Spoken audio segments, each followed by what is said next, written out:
은혜와 진리가 충만한 여수제일교회 11월 셋째 주 추수감사주일 주일 오전 1부 예배 남으신 여러분들을 주님의 이름으로 환영합니다. 우리 옆에 앉아 계신 성도님들과 함께 인사 나눕시다. 감사가 행복입니다. 함께 교회 본질을 회복합시다. 달리다금 찬양대 주악에 맞춰 묵상 기도하심으로 추수감사주일 주일 오전 1부 예배 하나님 앞에 드립니다.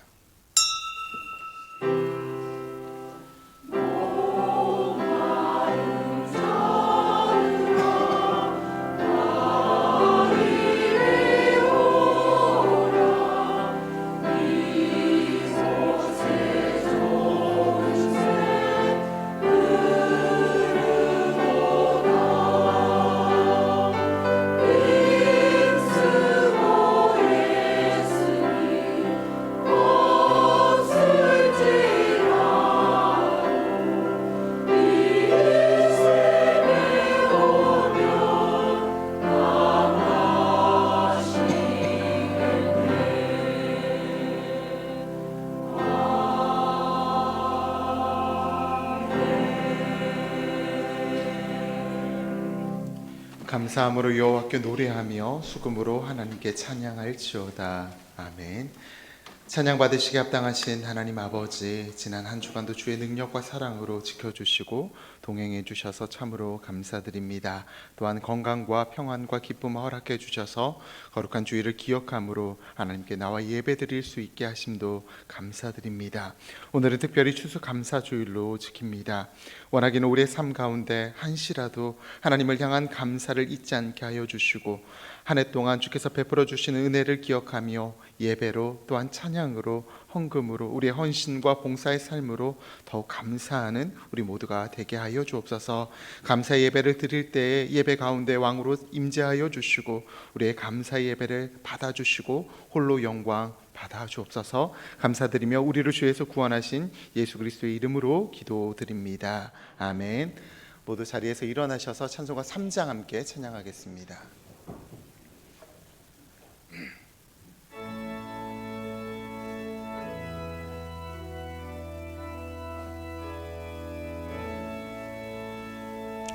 성부 성자와 성령 찬송과 영광 돌려 보내세.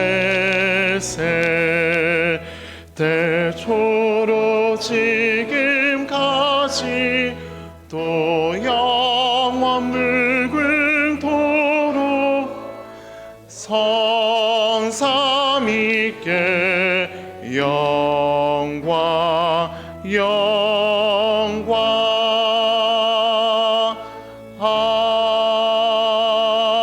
아멘.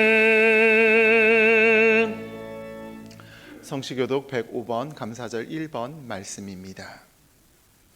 여호와께 감사하라. 그는 선하시며 여호와께 감사하고 그의 이름을 불러 아뢰며 그들이 광야 사막길에서 방황하며 거주할 성읍을 찾지 못하고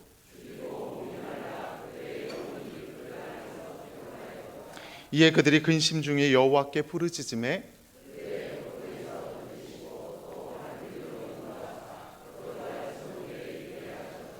여호와의 인자하심과 인생에게 행하신 기적으로 말미암아 그를 찬송할지로다. 그가 사모하는 영혼에게 만족을 주시며 줄인 영혼에게 좋은 것으로 채워주심이로다. 아멘. 사도신경으로 우리의 신앙을 고백합니다. 전능하사 천지를 만드신 하나님 아버지를 내가 믿사오며 그리스도를 믿사오니 이는 성령으로 잉태하사 동정녀 마리아에게 나시고 본디오 빌라도에게 고난을 받으사 십자가에 못 박혀 죽으시고 장사한 지 사흘 만에 죽은 자 가운데서 다시 살아나시며 하늘에 오르사 전능하신 하나님 우편에 앉아 계시다가 저리로서 산 자와 죽은 자를 심판하러 오시리라.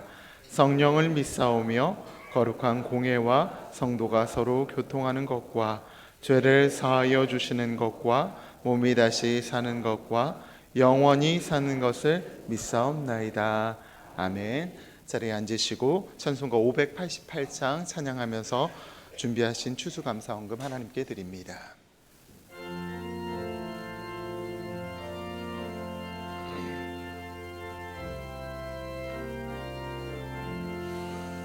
공중나는 새를 보라 농사하지 않으며 곡식모와 곡간 안에 들인 것이 없어도 세상 죄가 나는 주니 새를 먹여주시니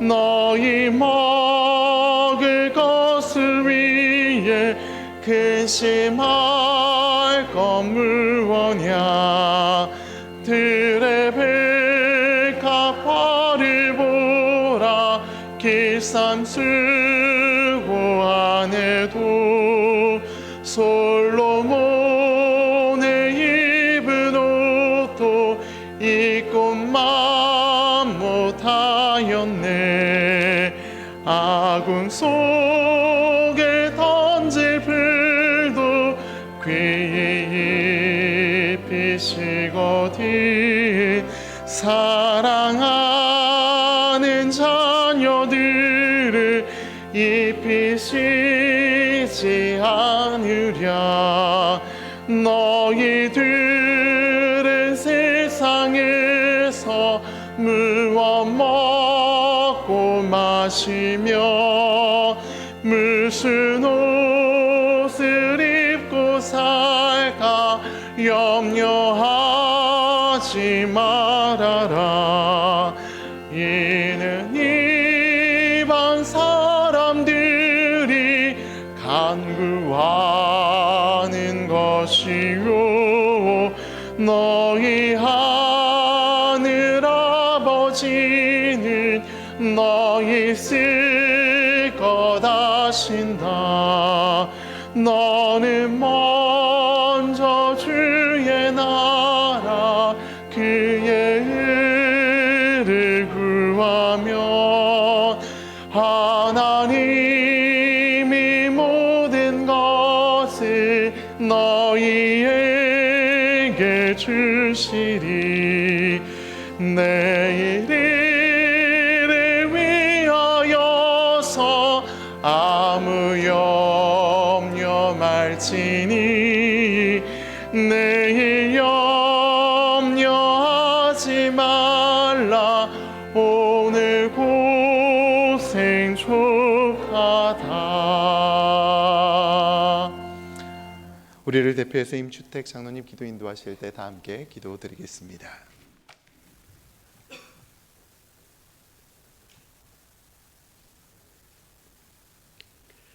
감사 받으시기에 합당하신 하나님 아버지, 우리에게 베풀어 주신 은혜와 사랑을 진심으로 감사를 드립니다.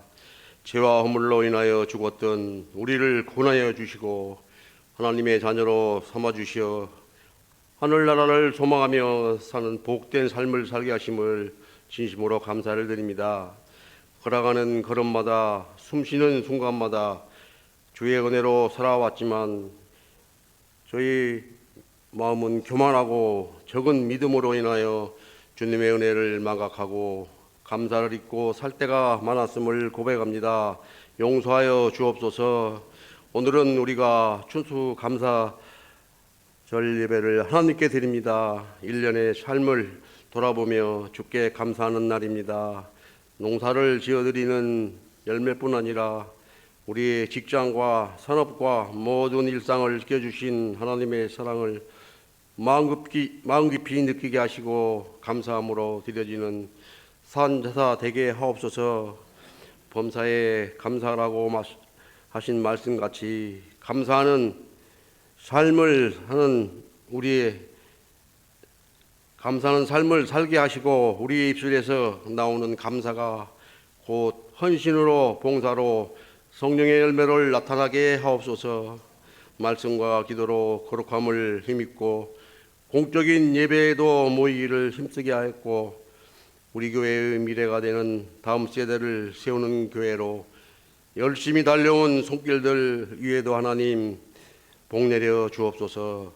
특별히 오늘 이부 예배는 주일 학생과 부모님들이 함께 예배를 드릴 때 하나님 더욱더 기뻐하실 줄 믿습니다. 예배의 소중함이 영적 유산으로 이어지는 여수 제일교회 되게 하옵소서. 교회의 본질을 회복하고자 열심히 달려오신 박응진 담임 목사님도 남은 한 달도 잘 마무리하게 하시고 새로운 비전을 가지고 내년을 준비하시고 나아가실 때 어려운 일 없게 하시고 여수 제일교회가 한 걸음 더 성장하는 복된 목회가 되게 하옵소서. 오늘도 전하시는 말씀으로 우리의 식어진 감사가 회복되게 하여 주시고 날마다 감사하는 마음으로 살 수 있는 은혜의 시간으로 인도하옵소서. 우리의 일생이 하나님의 자녀된 자로서 사명을 잘 감당해 하시고 전도의 사명을 잘 실천하여 사는 삶을 사는 저희 되게 하옵소서. 우리가 사는 이 땅을 위하여서도 정상적인 나라로 회복되도록 간절히 기도하는 성도들 되게 하옵소서. 감사의 찬양을 드리는 달리다금 찬양되어 찬양을 통하여 하나님 영광 받으시옵소서. 범사에 감사하라는 예수님의 이름으로 감사하며 간절히 기도합나이다. 아멘.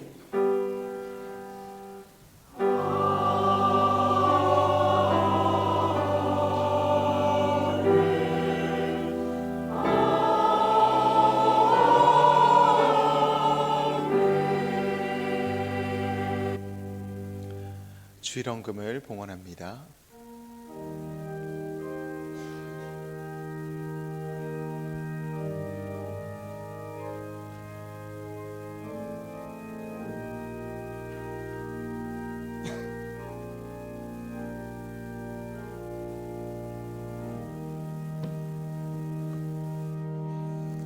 담임 목사님께서 목회 기도 인도해 주시겠습니다. 사랑이 풍성하신 하나님 아버지, 올 한 해도 하나님의 전적인 은혜로 교회와 가정을 지켜주시고 추수감사주일에 주님을 찬양하는 예배의 자리로 인도해 주심을 감사드립니다. 오늘 예배를 통하여 목마른 영혼이 말씀으로 채움받게 하시고 말씀을 통하여 천국의 기쁨을 누리게 하여 주옵소서. 파수꾼이 아침을 기다리는 것보다 내 영혼이 주를 더 기다린다 하고 고백하는 다윗처럼 우리의 심령도 하나님을 바라고 소망하오니 이 시간 한량없는 은혜를 부어 주옵소서. 특별히 오늘은 2부 예배를 또 세대 통합 예배로 드리게 되는데 하나님께서 함께해 주셔서 세대 통합 예배를 통하여 온 세대가 말씀 안에서 믿음 안에서 하나 될 수 있도록 도와 주옵소서. 자녀 세대는 부모님들의 신앙의 본을 배우게 하시고 부모 세대는 다음 세대 자녀들을 축복하며 격려하는 은혜의 시간이 되게 하여 주옵소서. 특별히 지난주에 또한 수능 시험을 치른 우리 고3 학생들과 수험생 자녀들을 기억하여 주시기를 원합니다. 자신의 적성과 재능에 가장 알맞는 대학과 전공으로 인도하여 주시고 끝까지 하나님을 붙잡고 의지하며 기도하는 믿음의 자녀들이 되게 하여 주옵소서.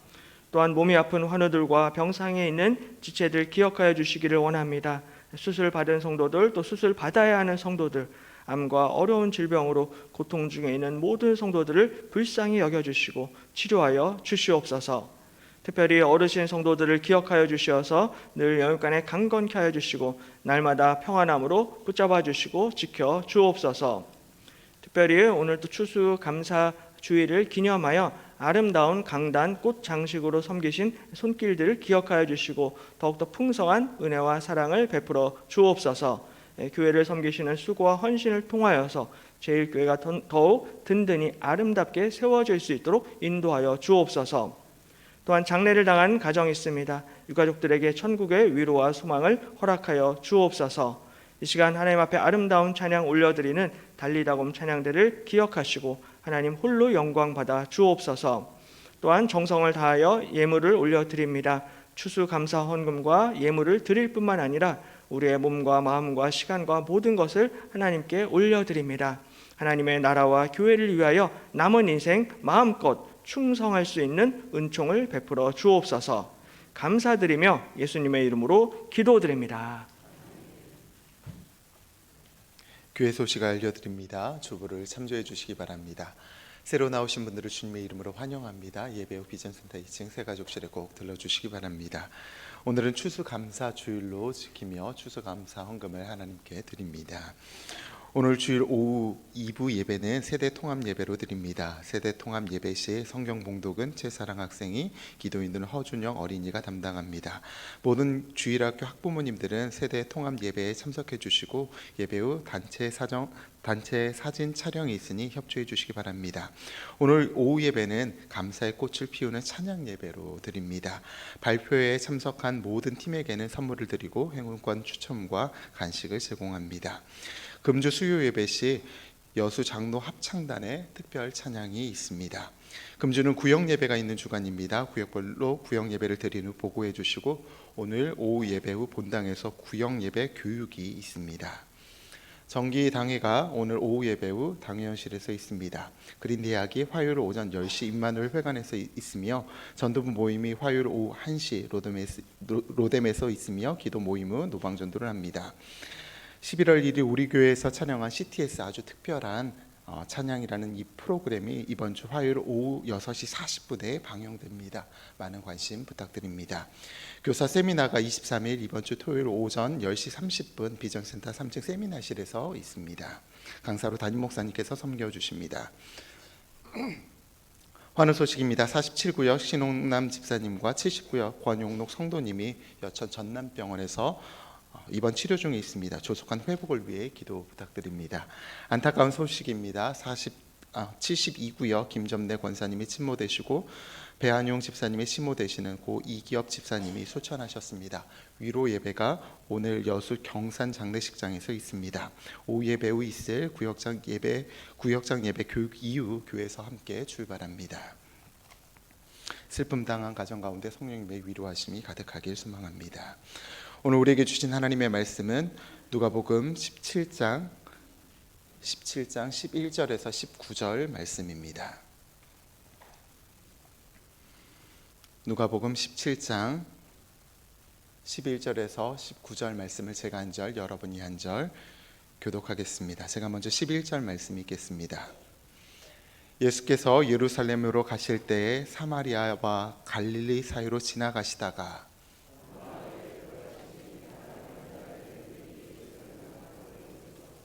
소리를 높여 이르되 예수 선생님이여 우리를 불쌍히 여기소서 하거늘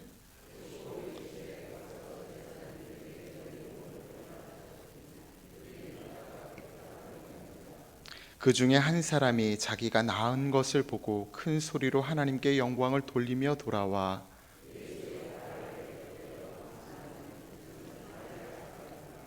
예수께서 대답하여 이르시되 10사람이 다 깨끗함을 받지 아니하였느냐? 그 9은 어디 있느냐?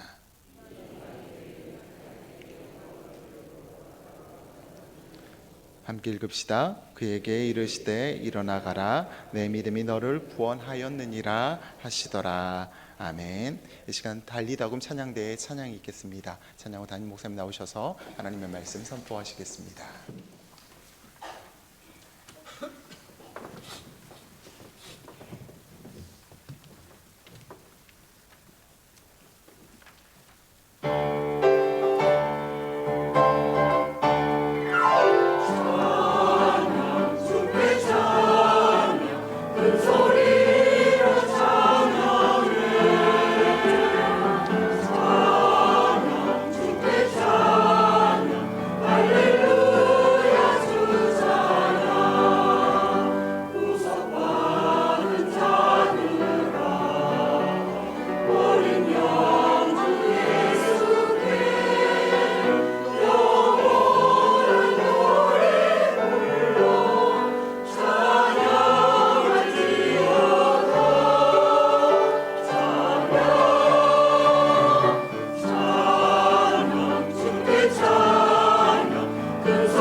아멘.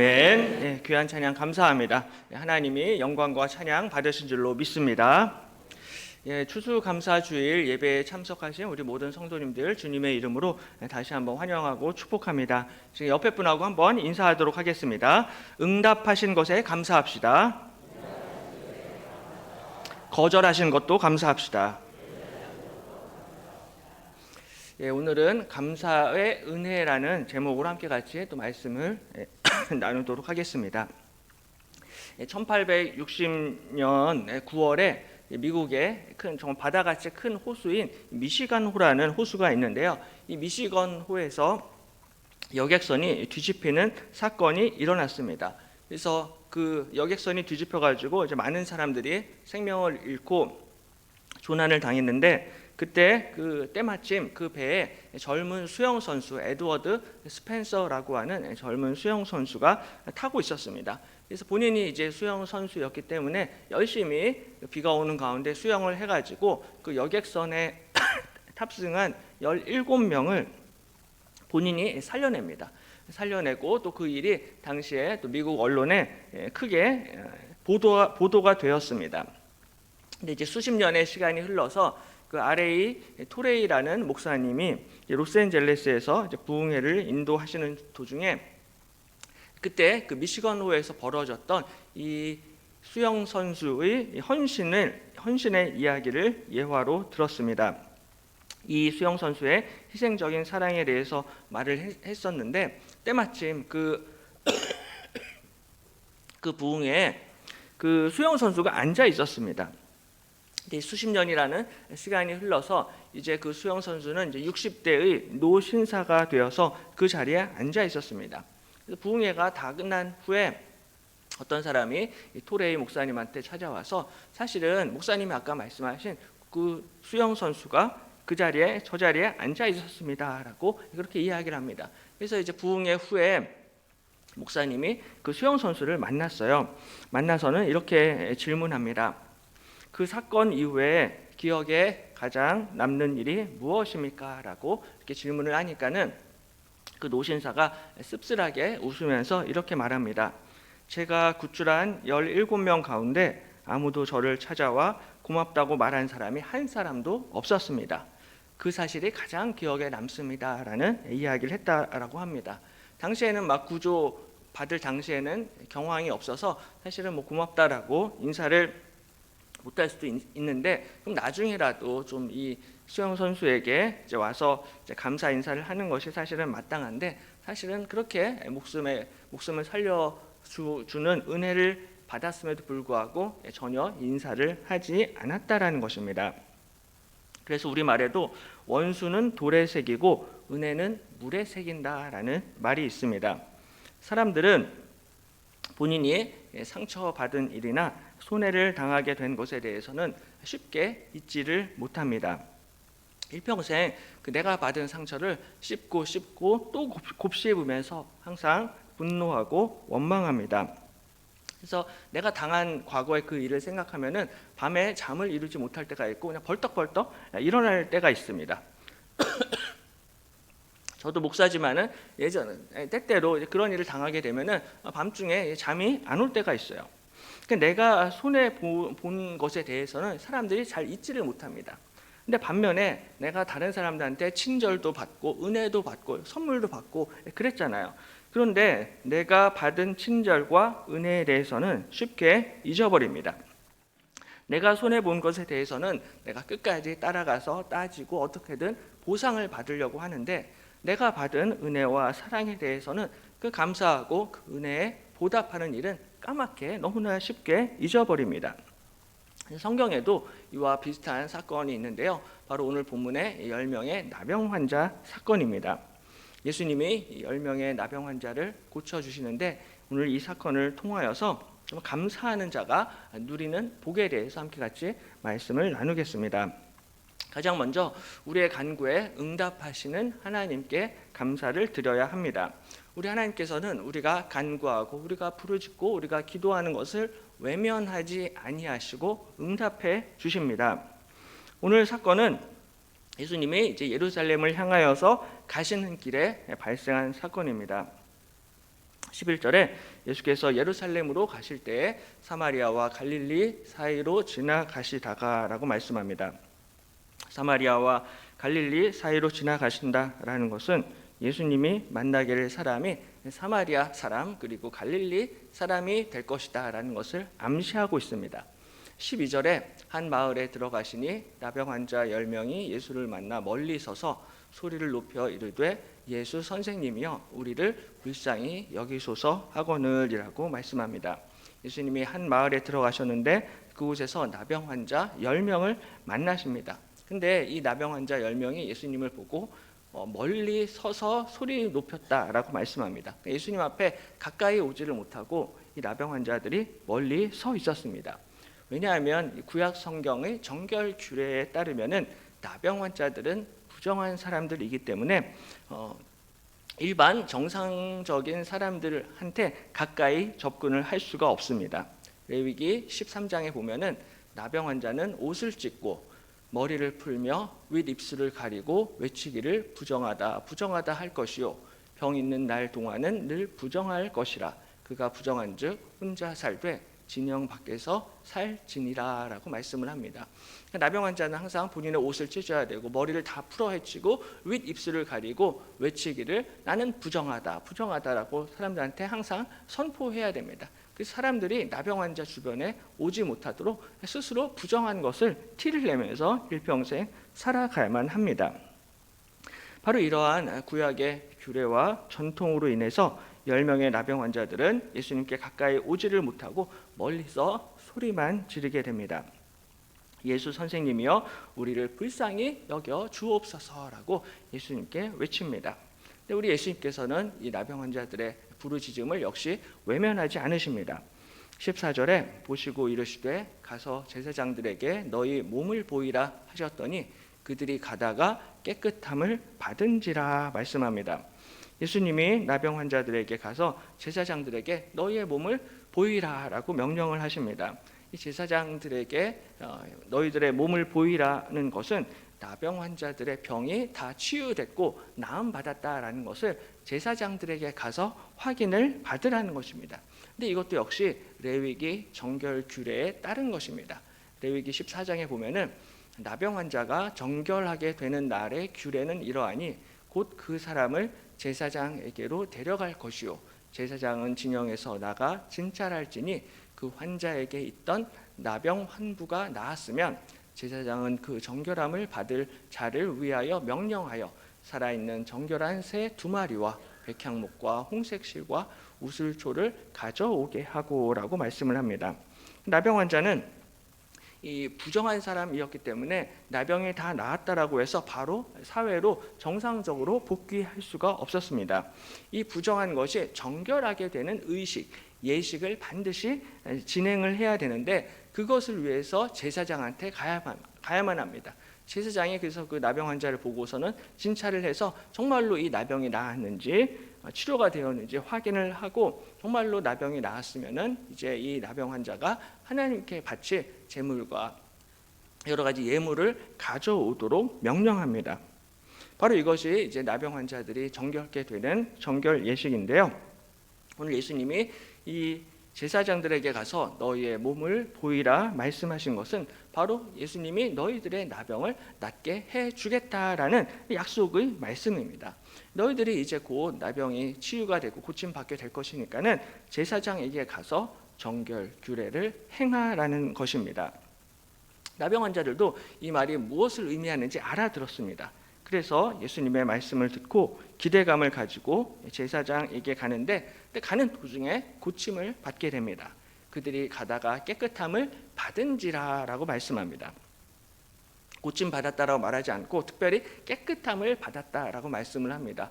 왜냐하면 부정한 것이 깨끗하게 되었고 부정한 것이 정결케 되었기 때문에 그들이 특별히 깨끗함을 받았다라고 말씀을 합니다. 우리 하나님은 간절히 하나님 앞에 부르짖고 기도하는 자들의 기도에 응답하시고 우리의 질병과 우리의 상처와 우리의 아픔을 고쳐주시는 하나님이신 줄로 믿습니다. 우리 하나님은 이 나병 환자들의 부르짖음에 응답하셨습니다. 하나님은 부르짖는 자들의 그 기도와 간구를 외면하지 아니하시고 항상 우리의 간구와 우리의 소원과 우리의 신음소리를 들으시고 응답해 주신다는 것입니다. 그러므로 하나님께 감사와 찬양을 올려 드리라는 것입니다. 그저께 그 금요 기도회 때 제가 그 이영표 선수에 대해서 잠시 이야기를 한 적이 있습니다. 근데 저 그 다 아실 텐데요. 2002년 월드컵 영웅입니다. 근데 이 축구 선수 이영표 선수가 원래는 이제 예수님을 믿지 않는 불신자였습니다. 근데 이제 지금은 아시는 것처럼 독실한 크리스찬이고요. 그리고 열심히 전도도 하고 간증도 많이 다니고 있습니다. 근데 이영표 선수가 이제 예수님을 믿고 나서 기도 제목이 하나 있었는데, 하나님, 제가 유럽 리그에서 좀 뛰게 해주십시오라고 그렇게 하나님 앞에 기도합니다. 그러니까 월드컵을 치르면서 보니까는 너무나 이 세계 무대에서 뛰고 싶었던 거예요. 근데 이제 세계 최고의 무대는 유럽이잖아요. 유럽에 가서 오늘날 손흥민 선수처럼 그렇게 한번 뛰어봤으면 하는 소원을 가지고 있었습니다. 근데 이제 아무리 객관적으로 자신을 봐도 본인이 뭐 키도 안 되고 체력이나 체격도 유럽 선수에 비해서는 굉장히 왜소하잖아요. 그러니까 본인이 안 된다라는 것을 알기는 했어요. 근데 알았어도 너무나 가고 싶은 거야. 그래서 하나님 앞에 매달리고 6개월을 새벽 기도를 하면서 작정 기도를 합니다. 하루도 빠짐없이 간절히 하나님 앞에 부르짖고 기도합니다. 하나님, 저 좀 유럽 리그에 보내주십시오. 본인이 기도하면서도 이거는 좀 기복신앙 같다라고 그렇게 생각을 했대요. 그래도 기도했어요. 왜냐하면 너무 가고 싶으니까는. 그러니까는 뭐 기복신앙인지 아닌지 따질 필요 없이 일단 내가 원하고 바라는 것이 있으면 일단은 기도하는 것이 좋습니다. 기도해야만 합니다. 근데 2002년 11월 24일 주일 예배를 드리는데 갑자기 마음이 뜨거워졌습니다. 마음이 뜨거워지면서 이거 하나님이 나의 기도에 응답하신다라는 확신을 갖게 됩니다. 근데 그 응답을 받은 후로 2주 후에 히딩크 감독이 이제 한국에 들어오게 돼요. 들어와서는 이영표 선수를 만나자고 그렇게 해서 만나보니까는 이 히딩크 감독이 이영표 선수에게 그 네덜란드 최고의 축구 명문 클럽인 PSV 에인트호벤의 스카우트 제의를 하게 됩니다. 그래서 이영표 선수가 그 스카우트 제의를 받아들여서 네덜란드로 건너가서 입단을 하게 됩니다. 이것은 이런 일을 경험하면서 이거는 정말 내 실력으로 하는 게 아니구나, 하나님이 나를 보내주신 것이다 라는 것을 이영표 선수가 분명히 깨닫게 됩니다. 근데 이제 그 네덜란드에 와서 지내보면서 왜 하나님이 나를 네덜란드로 보내셨는가 라는 것을 나중에 깨닫게 됩니다. 이 이영표 선수가 자신에게 가서 네덜란드에서 영어를 배우는데 영어를 가르쳐주는 선생님 부부를 전도를 하게 돼요. 그리고 그 부부와 함께 두세 사람이 모여서 거기서 예배를 시작을 하게 됩니다. 근데 그 예배를 시작하면서 그 도시에서 한인교회를 개척을 하고 시작을 하게 됩니다. 원래 그 도시에는 한인교회가 하나도 없었어요. 하나도 없었는데 그 이영표 선수와 그 영어 선생님 그렇게 몇 명이 모여서 예배를 시작을 했고, 그 교회가 지금은 이제 100명이 넘는 교회로 성장이 되었다라고 합니다. 그러니까는 우리 하나님께서는 그 이영표 선수 개인의 그 기도 제목에 응답해 주셨을 뿐만 아니라 이 이영표 선수가 미처 알지도 못하고 깨닫지도 못했던 은밀한 일을 이루어 주신 것입니다. 마치 우리 하나님께서 그 한나의 간절한 기도 제목, 그 아들을 달라, 자식을 달라라는 그 기도 제목을 응답해 주셨을 뿐만 아니라 그것을 통하여서 이스라엘의 가장 위대한 다윗 왕에게 기름을 부어 주셨던 것처럼 우리 하나님께서는 우리가 하나님 앞에 간절히 부르짖고 기도하는 그 기도에 응답하는 것을 통하여서 우리의 기도에 응답해 주실 뿐만이 아니라 하나님의 위대한 구원의 역사를 이루어 가시는 줄로 믿습니다. 우리는 알지 못할지라도 하나님은 저와 여러분을 향하신 위대한 구원의 계획을 가지고 있다는 것입니다. 그래서 예레미야서 33장 3절에 너는 내게 부르짖으라 내가 내게 응답하겠고 내가 알지 못하는 크고 은밀한 일을 내게 보이리라 라고 말씀하십니다. 우리 하나님께서는 저와 여러분에게 부르짖으라 라고 명령하십니다. 하나님께 간절히 기도하고 부르짖을 때 우리 하나님께서 응답해 주실 줄로 믿습니다. 우리가 부르짖을 때 응답해 주실 뿐만이 아니라 우리가 알지 못하는 크고 은밀한 일들을 우리에게 보여주실 것입니다. 저 말씀이 기록될 당시에 선지자 예레미야는 시위대들에 갇혀 있었어요. 감옥에 갇혀 있어서 꼼짝달싹 못하고 아무것도 할 수가 없었습니다. 하지만 그럼에도 불구하고 그 가운데서 그 감옥에서 예레미야가 할 수 있는 유일한 딱 한 가지 일이 있었는데 그것은 하나님 앞에 기도하는 것이었습니다. 하나님 앞에 부르짖는 것입니다. 사람들이 나를 감옥에 가두고 내 손과 발을 꽁꽁 이렇게 묶어서 결박을 한다 할지라도 나는 입술로 기도할 수 있습니다. 아니면은 내 입에 재갈을 채운다 할지라도 나는 마음으로 하나님 앞에 기도하고 부르짖을 수가 있습니다. 그곳이 감옥이라 할지라도 기도하는 데에는 아무런 제약이 없다는 것입니다. 오히려 나한테 자유가 주어지고 시간이 남아 돌면요, 일반적으로 사람들은 더 기도하지 않습니다. 시간이 많고 여유가 되면은 더 막 열심히 기도할 것 같잖아요. 근데 절대로 기도를 하지를 않습니다. 더 이상하게 더 게으름을 피우게 되고요, 더욱더 더 빈둥빈둥 시간을 낭비하게 됩니다.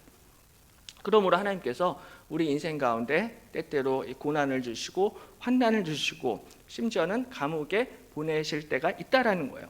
왜냐하면 나한테 시간을 너무 많이 주면은 내가 기도하지 않기 때문에 그렇습니다. 나에게 돈을 너무 많이 주면요, 기도하지 않습니다. 나에게 자유를 너무 많이 주시면요, 우리가 기도를 하지 않습니다. 차라리 그럴 바에는 또 감옥에 들어가라는 것입니다. 감옥에 들어가서 거기서 홀로 하나님과 1대1로 만나서 하나님을 찾고 하나님 앞에 부르짖고 기도하라는 것입니다. 그러므로 우리가 정말로 하나님을 만나기 위해서는 하나님과 1대1로 만날 수 있는 시간과 공간을 확보해야 된다는 거예요. 이게 시간이 많으면 이게 오히려 더 어렵다는 것입니다. 정말로 내가 하나님을 만날 수만 있다라면, 하나님 앞에 기도할 수만 있다라면 정말로 감옥도 축복의 장소가 되는 줄로 믿습니다. 그래서 요셉도 그렇고요, 다니엘도 그렇고 바울과 실라 전부 다 감옥에서 하나님을 만났습니다. 아무도 다른 사람이 나를 방해하지 않는 그 공간에서 하나님을 만나고 하나님 앞에 기도했고 응답받았습니다. 굳이 하나님을 만나기 위해서 우리가 감옥에 갈 필요는 없을 것입니다. 억지로 감옥에 들어가는 것이 아니라 바로 오늘 이 예배의 자리가 그러한 은혜의 장소가 되기를 축복합니다.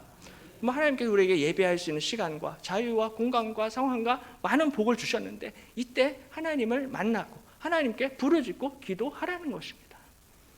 지금 나의 상황과 형편이 나병 환자처럼 절망적이고 힘들고 어렵다 할지라도, 내가 할 수 있는 것이 아무것도 없다 할지라도 우리가 하나님 앞에 부르짖고 기도하면 주께서 들으시고 응답해 주실 것입니다. 너는 내게 부르짖으라, 내가 내게 응답하겠고 내가 알지 못하는 크고 은밀한 일을 내게 보이리라 약속하십니다. 우리가 부르짖으면 크고 은밀한 일을 우리에게 보여주실 것입니다. 내가 왜 지금 감옥에 있어야 하는지 그 이유를 우리에게 가르쳐 주실 것입니다. 내가 왜 지금 이 눈물의 골짜기를 지나야 하는지 하나님께서 우리에게 크고 은밀한 일들을 보여주실 것입니다. 바로 나를 향하신, 우리 가정과 교회를 향하신 하나님의 선하신 계획과 뜻을 우리에게 나타내 주실 줄로 믿습니다. 그러므로 우리의 기도에 가장 좋은 것으로 응답하시는 우리 하나님께 감사와 찬양과 영광을 돌리시기를 바랍니다. 또 한 가지는, 이 감사는요, 구원을 얻게 합니다. 감사가 구원과 굉장히 밀접한 관계가 있습니다. 감사하는 사람이 구원을 얻습니다. 왜냐하면 참된 믿음은 반드시 감사함으로 나타나게 되기 때문입니다. 감사하는 사람이 참된 믿음의 사람이고요, 감사하는 사람이 구원을 얻는 믿음을 가진 사람입니다. 오늘 이 10명의 나병 환자들이 모두 다 예수님을 향하여서 멀리서 소리쳤습니다. 예수 선생님이여 우리를 불쌍히 여기소서라고 간절히 부르짖었습니다. 뿐만 아니라 예수님이 가서 너희 몸을 제사장에게 보이라라고 예수님이 말씀을 하셨는데, 이 나병 환자들이 전부 다 예수님의 말씀을 믿고 제사장에게로 진짜로 갔습니다. 그러니까 이 나병 환자들은요, 10명 모두 다 열심히 예수님께 부르짖고 기도했습니다. 그리고 예수님이 말씀하신 대로 그 제사장에게 가는 말씀에 순종하는 태도까지 보여주었습니다. 그러니까는 여기까지만 보면은 정말로 이 10명의 나병 환자들 전부 다 믿음이 좋은 것 같아요. 진짜 믿음을 가진 것처럼 보입니다. 근데 오늘 성경을 끝까지 보시면은 이 10명의 나병 환자들의 믿음이 전부 다 진짜 믿음, 구원을 얻는 믿음은 아니었다라는 거예요. 왜냐하면 15절에 그 중에 한 사람이 자기가 나은 것을 보고 큰 소리로 하나님께 영광을 돌리며 돌아와 예수의 발 아래에 엎드려 감사하니 그는 사마리아 사람이라 라고 말씀합니다. 10명 중에서 한 사람이 다시 예수님께 돌아와서 예수님의 발 아래 엎드려서 감사를 드립니다. 그러자 예수님이 대답하세요. 예수께서 대답하여 이르시되 10사람이 다 깨끗함을 받지 아니하였느냐? 그 9은 어디 있느냐? 이 이방인 외에는 하나님께 영광을 돌리러 돌아온 자가 없느냐 하시고 그에게 이르시되 일어나 가라 내 믿음이 너를 구원하였느니라 하시더라 라고 말씀합니다. 바로 예수님께 돌아와서 한 사람이 감사 인사를 드렸는데 그 사람이 바로 사마리아 사람이었습니다. 근데 그 사람의 믿음이 진짜 믿음이었다라는 거예요. 내 믿음이 너를 구원하였느니라 라고 예수님 말씀하십니다. 그 사람이 예수님께 돌아와서 감사 인사를 했는데 이 믿음을 보시고 너는 구원받았다라고 이 사마리아 사람을 칭찬하시고 인정하십니다. 그러니까 우리가 하나님 앞에 당연히 큰 소리로 부르짖고 기도해야 되며 부르짖는 믿음도 필요합니다. 근데 큰 소리로 감사하는 믿음이 하나님께 인정받고 구원을 얻는 믿음이라는 것입니다. 10명의 나병 환자들 전부 다 큰 소리로 예수님께 부르짖었어요. 소리를 높여 이르되 예수 선생님이여 우리를 불쌍히 여기소서. 전부 다 소리 지르면서 기도했습니다. 하지만 그 중에서 9명은 예수님이 인정하시는 믿음은 아니었다라는 거예요. 예수님께 돌아온 그 한 사람, 이 사마리아 사람은 큰 소리로 하나님께 영광을 돌렸다라고 말씀을 하고 있습니다. 이 사람은요, 예수님께 맨 처음에 도움을 요청할 때도 큰 소리로 예수님께 도움을 요청했습니다. 그리고 나중에 예수님께 감사를 드릴 때도 큰 소리로 예수님께 감사를 드리고 하나님께 영광을 돌렸다라는 거예요. 그러니까 우리의 신앙이 일관성이 있어야 된다라는 것입니다. 내가 급하고 간절할 때는 큰 소리로 하나님 앞에 부르짖는데 나중에 다 응답받고 복 받은 다음에는 또 갑자기 목소리가 작아지는 거예요. 감사할 생각도 하지를 않고. 그래서 우리말에 화장실 들어갈 때랑 나올 때 마음이 다르다라는 말이 있습니다. 화장실에 들어갈 때는요, 정말 어떻게든 화장실 한 번만 쓰게 해 주십시오라고 큰 소리로 간절하게 부르짖습니다. 하지만 막상 이제 화장실에서 나오게 될 때는 그런 감사한 마음이 없어지게 된다라는 거예요. 나올 때도 큰 소리로 하나님 앞에 감사를 해야 되잖아요. 들어갈 때는 큰 소리로 그렇게 살려달라고 해놓고서는 나올 때는 정말 아무 일 없었다는 듯이 그냥 그렇게 나옵니다. 나병에 걸렸을 때는 간절했는데 나병이 고침을 받은 후에는 감사할 생각을 하지 못하는 것입니다. 그러므로 오늘 예수님께서는 참된 믿음은 감사하는 믿음이다라는 것을 우리에게 가르쳐 주시는 것입니다. 감사하는 사람이 구원을 얻게 될 줄로 믿습니다. 그래서 홍정길 목사님은 이런 말씀을 하셨어요. 종은 칠 때 종이고 장작은 타오를 때 불인 것처럼 믿음은 감사할 때 믿음입니다 라고 말씀하십니다. 그러니까 종은 쳐야죠. 종이 그냥 치지 않고 가만히 있으면 그냥 장식용 종에 불과할 것입니다. 종의 역할을 하는 게 아니죠. 장작도 마찬가지입니다. 장작도 불을 붙여야 해서 거기서 불이 타오르게 될 때 장작의 역할을 하게 되는 것입니다. 근데 믿음도 역시 마찬가지예요. 가만히 있는 것이 아니라 믿음도 감사할 때 그 믿음이 진짜 믿음이 된다는 것입니다. 나에게 베푸신 하나님의 은혜를 기억하고 감사한다면 그것은 살아있는 믿음입니다. 그러니까 믿음은 감사와 비례합니다 라고 말씀을 합니다. 믿음이 좋다고 하면서 감사가 없으면 그 믿음은 참된 믿음이 아니다라는 거예요. 믿음이 큰 사람일수록 감사도 크고요. 감사가 큰 사람일수록 믿음도 크다는 것입니다. 감사는 기억입니다. 기억하고 감사하면 그 안에서 하나님을 만날 수 있습니다 라고 말씀합니다. 감사는 기억하는 거예요. 원수만 기억하는 것이 아니라 감사를 기억하라는 것입니다. 내가 받은 상처와 손해만 기억하는 것이 아니라 하나님께 받은 은혜와 사랑을 기억하라는 것입니다. 그러면 기억하고 감사하면 거기서 하나님을 만나게 된다는 것입니다. 그래서 오늘 이 사마리아 사람이 예수님께 돌아와 감사했다라는 것은 이 사람이 예수님을 알아보고 인격적으로 예수님을 영접했다라는 것입니다. 그러니까 병고침을 받아서 행복한 것으로 끝난 것이 아니라 이 행복을 누가 주시는가라는 것을 이 사마리아 사람이 깨달았다라는 거예요. 과연 행복의 근원이 어디에 있는가라는 것을 이 사람이 깨달았다는 것입니다. 오직 우리 하나님 안에만 참된 행복과 감사와 만족이 있는 줄로 믿습니다. 우리 예수님이 우리에게 행복을 주시는 것입니다. 예수님이 우리를 구원해 주시는 것입니다. 그러므로 예수님께 감사하고 예수님을 찬양하고 예수님을 경배하는 것이 너무나 마땅하다라는 거예요. 그래서 하나님이 우리의 기도에 응답해 주신 이유가 이것을 가르쳐 주시기 위함입니다. 그래서 한나가 사무엘 아들을 달라고 하나님 앞에 간절히 기도했는데 하나님이 응답해 주셔서 아들을 주십니다. 근데 한나가 이 아들을 받자마자 바로 또 그 아들을 하나님 앞에 바치게 됩니다. 사무엘상 27절에 보면은 이 아이를 위하여 내가 기도하였더니 내가 구하여 기도한 바를 여호와께서 내게 허락하실지라.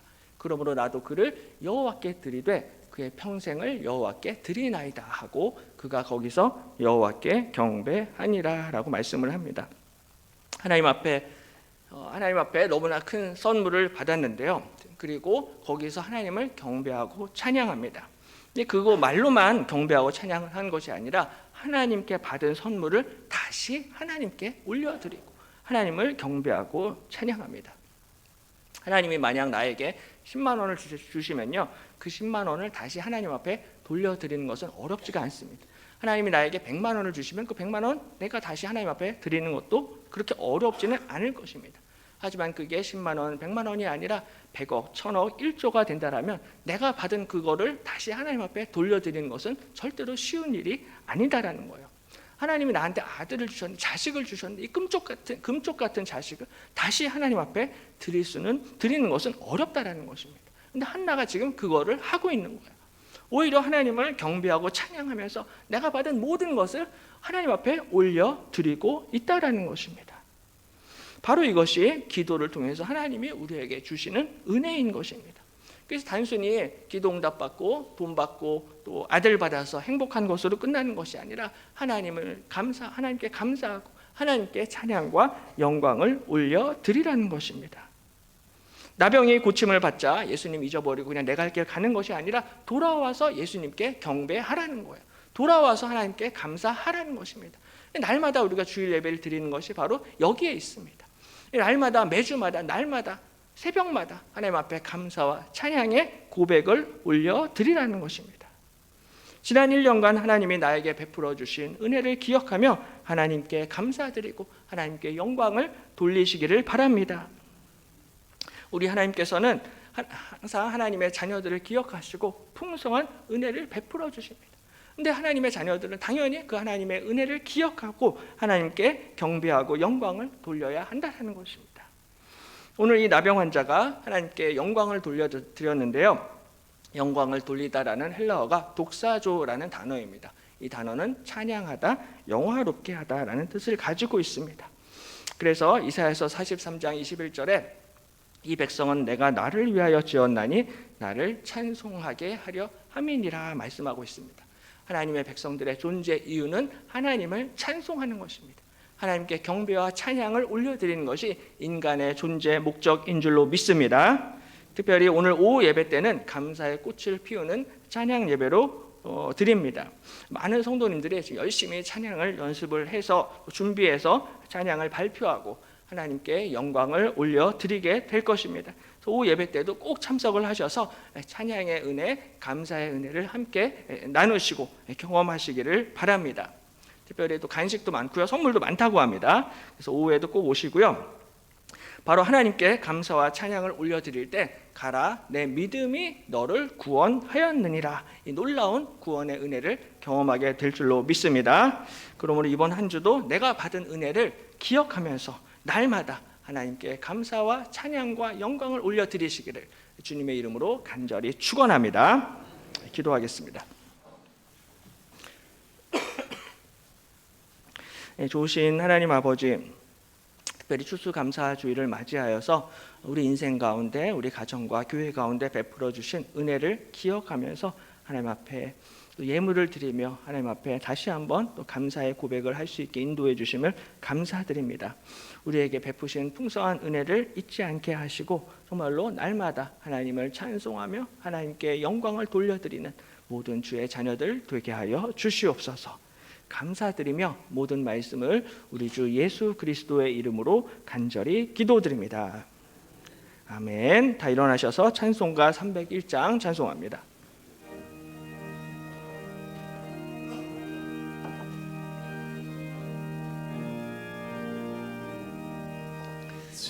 지금까지 지내온 것 주의 크신 은혜라.